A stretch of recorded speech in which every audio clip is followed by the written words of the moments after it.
Has it ever happened to you that you applied for this exciting role, a great project, and you were absolutely the person to do it? You had all the expertise needed. It was your role, but you still didn't get it? And then one of your colleagues with much less experience than you in the end landed the project? Well, if that's happened, then it might be because you lack support. And therefore, in this video, I want to share with you one aspect, one topic which is so often overlooked, but which is super, super important to have a successful career. And what that is, that's what I'll share with you today. My name is Petra Wuest, and I help experts like you to build their powerful reputation, to have more visibility, more opportunities, and more impact. And if you think that's what you want to, then subscribe to my channel. Now, what are we talking about? We're talking about sponsoring. And I'm sure you've heard about sponsoring, but not in this context, because usually we use the word sponsoring in relation to sports. So there is a larger company sponsoring a sports person, a celebrity, or we have a company sponsoring an event. And there it's always about giving money. But when we talk about sponsoring, it's nothing to do with money. People often ask me, yeah, but the sponsoring, where does the money come in?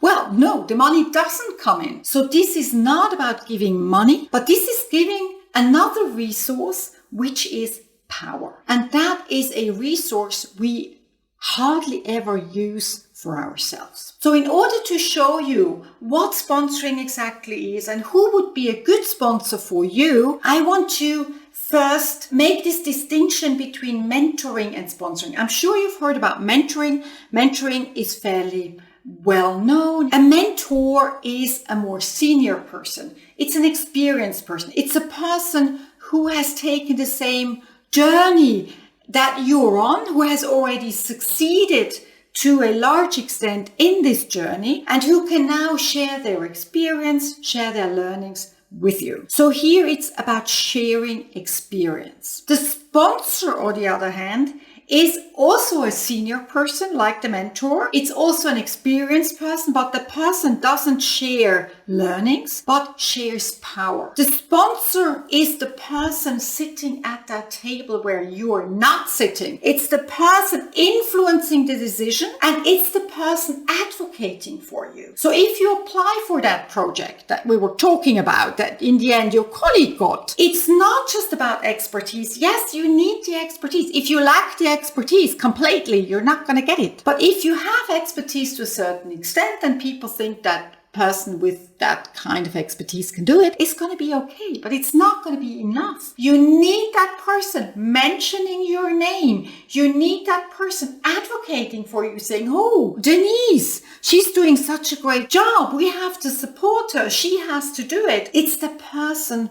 who will share their network with you and share their power with you. And that is so often overlooked. And if you look at that definition of the mentor who shares expertise and the sponsor who shares power, you can see that that is a different person. So you might have people who are super mentors, share their expertise.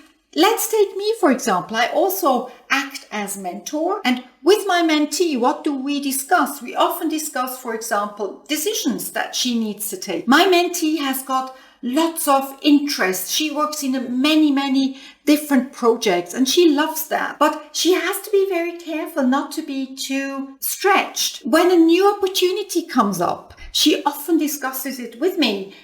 Should I take it? Is this a good opportunity? What do I do with the other projects that I'm working on? Should I cancel a project I'm already working on in order to be able to take this in? Or should I leave this? What should I do? So here, me not having any cards in the play, not having anything to do with her whole situation, of course, I can share my experience. How do I think and help her come to a decision? But I have no saying. I'm this external person. I have no power. So if she wants somebody who can advocate for her to get that one project she wants, I'm not the right person because I'm not sitting at that table. So she will have to go and look for other people who sit at that table and network with them and get their support. So when is a sponsor useful? Let's look at a few examples. First of all, very general for your career advancement. You want to move on in your career, you want that job, you want that project, you want that role,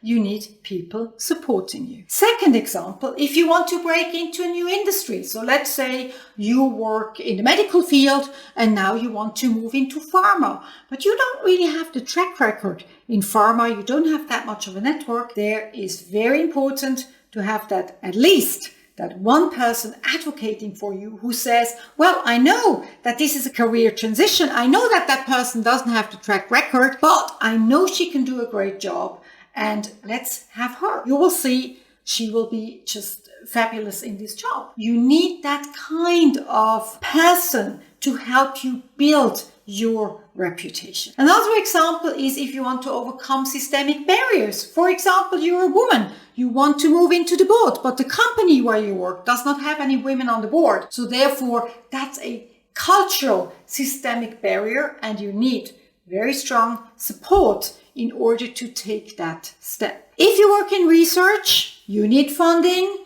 Who will give you the funding? The person that will be sure that you can do the job and that it's a great investment. So here as well, you need that reputation, at least with one decision taker and with one influential person. And a last example where a sponsor is useful is for gaining visibility in general. Somebody who spreads your good news, who talks about your successes, and who is a person other people listen to and other people reckon with. Next, you go through your network and you figure out who would be a great sponsor, who would be somebody that I already know, that I'm already in contact with, who could support me and act as my advocates. Maybe you already have these people in your network. Maybe you find out that you lack the person, or you want to move into a new industry, therefore you need a sponsor in the new industry. Who could that be? Figure it out. Do some research. Do your homework. That is so important if you want to build your network. And in fact, finding a sponsor is nothing else than networking. So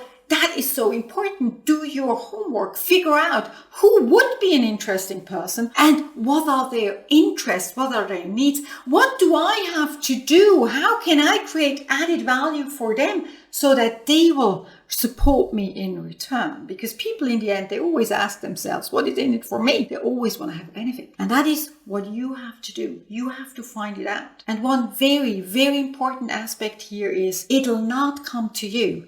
It is your responsibility. This is important. I repeat, it is your responsibility to go and look for these people and to approach them and to make them support you. Don't sit there and wait for people to discover you and to come to you.